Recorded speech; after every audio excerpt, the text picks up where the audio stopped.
The Bates house had always been loud during Christmas, but this year felt different, charged, expectant, and just a little bit chaotic.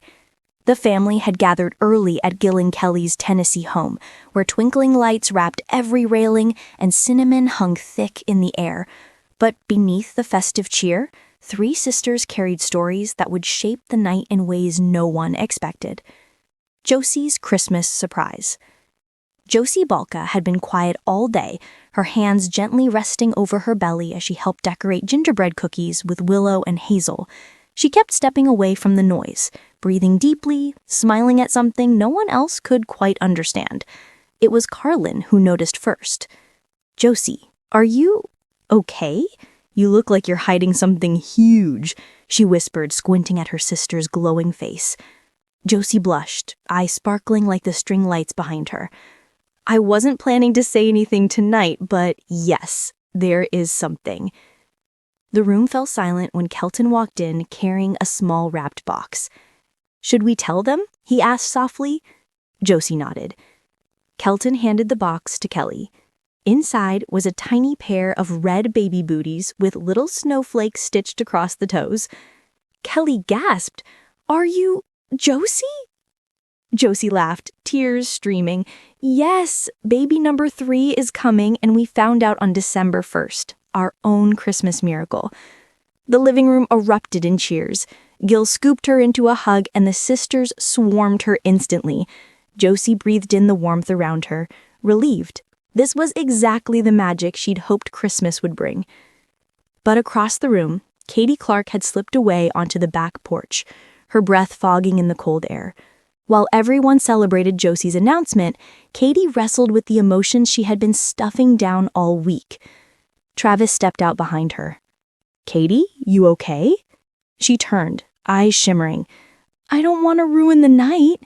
"You're not," he said gently. "Talk to me." She sank into his arms, her voice breaking. "The doctor called yesterday. My iron levels dropped again. They want more tests. I'm just scared it'll affect the baby." Her pregnancy had already been harder than she ever expected.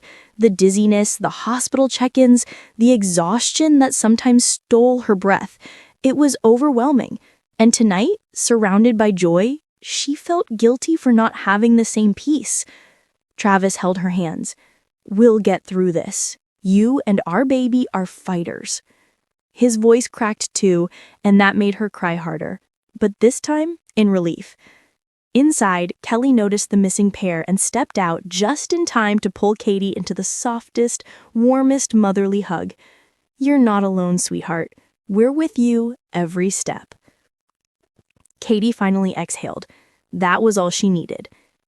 Back inside, chaos had found Carlin again. Zaid was screaming because he wanted to unwrap presents early. Lila was covered in glitter from head to toe, and Evan was trying to reassemble a ceramic manger scene after Zaid knocked it off the coffee table. Carlin stood in the middle of the living room, hair half-clipped, sweater stained with hot cocoa. "Why is it always me?" she groaned. But then Lila ran up, waving a crooked ornament. "Mommy, I made this for you." It was a smudged paper angel with googly eyes and a halo that barely held on. Carlin burst into laughter, the kind that made her forget every mess around her. "Okay, Chaos, you win," she said, hugging her daughter tightly. A night to remember. Later, as the family gathered for prayer, Josie held her secret miracle, Katie held her strength, and Carlin held her chaotic joy. Christmas at the Bates house was never perfect, but it was real, loud, emotional, and completely unforgettable.